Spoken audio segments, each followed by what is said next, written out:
大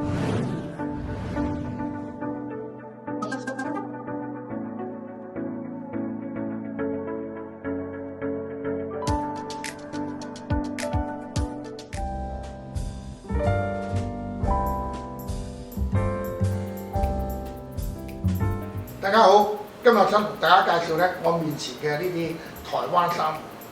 台灣嘅珊瑚好出名嘅，有人講咧，呢個珊瑚咧係算係台灣嘅國寶之一。咁有人咁樣形容呢個珊瑚，講珊瑚咧係大海嘅精靈，所以你可以感覺到咧，佢係幾咁呢個有一個好美好嘅體態。有呢佢自己本身嘅一啲功效嘅，譬如好似我講咧，古代嘅人咧，譬如從羅馬嚟講咧，已經係好對呢個珊瑚咧好鍾愛，特別係紅珊瑚。咁喺我哋佛教嘅法典裏邊咧，亦都認為咧呢個珊瑚咧係代表驅邪驅魔，趨吉避凶嘅一啲吉祥物。咁所以咧睇到啲藏教嘅喇嘛咧，藏傳嘅喇嘛咧，都係用呢個紅珊瑚咧嚟作為念珠。仲有咧，譬如好似以前嘅我哋成日睇古代嘅電影啦，睇到呢個清朝嘅呢個官員咧，大官咧，佢嘅呢個嗰個冠啊，嗰個帽啊，同埋佢自己嘅一啲飾物咧，都係有呢個紅珊瑚咧作為呢個飾物嘅，所以睇到咧佢係代表一定嘅身份，同埋係即係被人喜愛嘅一種吉祥之物嚟嘅。嗱，面前呢個珊瑚咧，我哋就可以睇到咧，佢係嗰個形態咧，好似一棵樹嘅形態，一個樹枝嘅形態。有好多人咧就誤解咗呢個珊瑚咧，以為佢係一種植物。其實咧，珊瑚並唔係植物，佢係屬於一種低等動物。呢種低等動物咧，同時係屬於叫做腔腸動物。呢個腔腸動物咧，佢有一個口，我呢度咧，你睇到咧，佢有自己本身有一個呼吸同埋消化嘅一個系統，一個口。呢個口咧，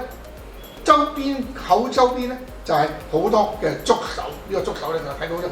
好似嗰個樹枝咁樣啦。呢個咁嘅樹枝咧，其實咧就係佢用嚟咧方便佢嚟到去尋找呢個海底裏邊嘅一啲微生動物咁所以變咗咧呢啲，而且咧佢係利用佢嘅觸手咧係到呢個用呢個水流咧引進呢個水流咧嚟到去幫助佢消化同埋幫助佢呢個呼吸嘅。咁所以嚟講咧呢一個唔肯定點講，珊瑚唔係植物，係一個動物。咁咧珊瑚咧，我哋仲要判斷珊瑚咧係點樣嘅形態咧？珊瑚嘅形態咧就佢係生長喺呢個大概喺30米到去100米呢個咁樣之間嘅呢個比較好清澈嘅呢個海床上面嘅。呢個海床上面咧，佢而且係固定性嘅，佢係固定咗，即可能係固定喺某一個海床嘅一啲岩石呢個潮石或者佢自己石化咗嘅一啲咁樣嘅珊瑚礁裏邊咧嚟到固定嘅，而係唔輕易浮游嘅，唔係觸動嘅。咁所以呢個咁特點咧就係有咁樣一個咁嘅特點嘅。咁咧我哋睇到呢個珊瑚咧有好多種，珊瑚有好多種。而台灣嚟講咧，亦都個產地特別係呢個紅珊瑚咧，係喺全世界個產量嚟講咧係佔80%嘅。咁所以可以講紅珊瑚咧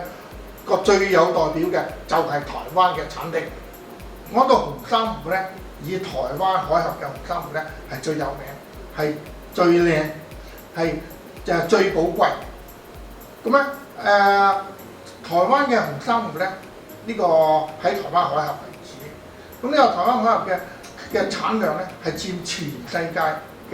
幾乎係80%。其他嘅地方咧仲有譬如日本海峽呢個波羅的海海峽仲有呢個意大利嘅地中海啊，呢啲嘅地方都有啲紅珊瑚，但係個質量同埋產量都唔夠喺台灣呢個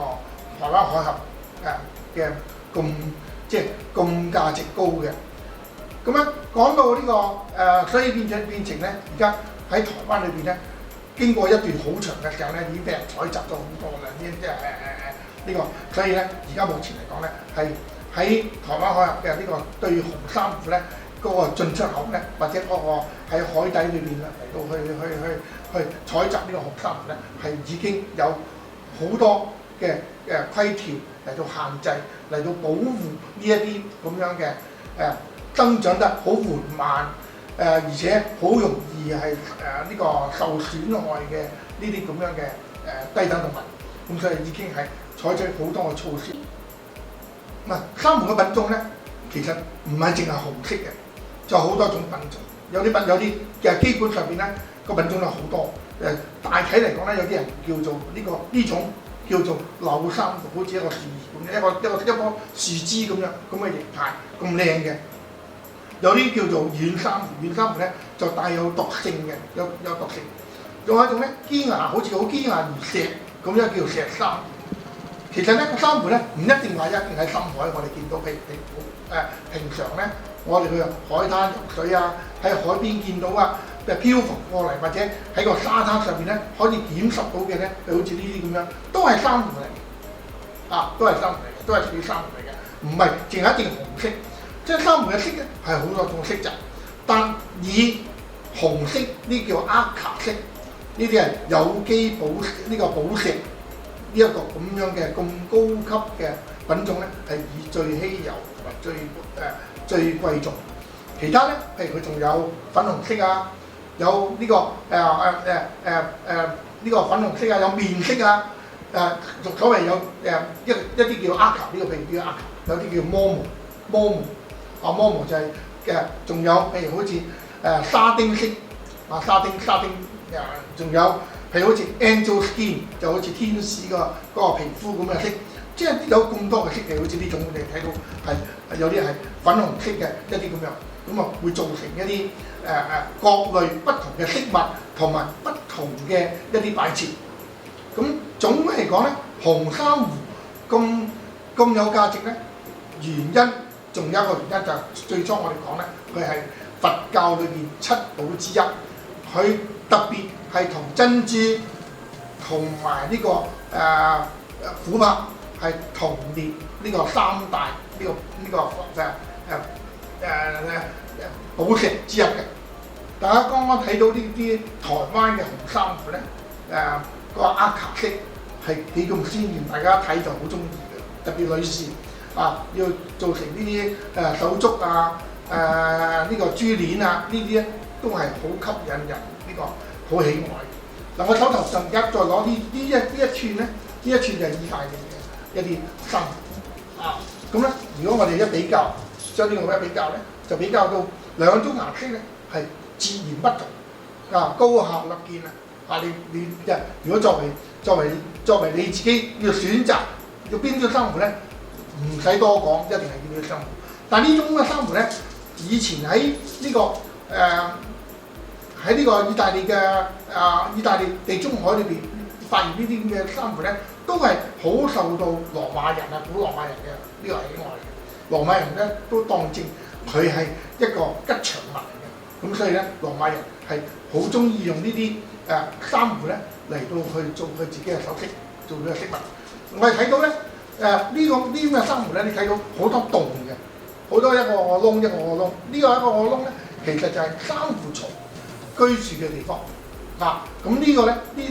而家呢塊咧，珊瑚蟲已經係變咗一個軀殼啦，變咗又鈣化咗，咁所以變咗一個好硬嘅一個軀殼。咁所以呢個就係嗰個特別，我哋可以認識到個珊瑚個軀殼係點樣，珊瑚居住嘅地方係點樣。同埋珊瑚嘅兩種顏色嘅比較，可以呢個睇到一啲佢嘅分別。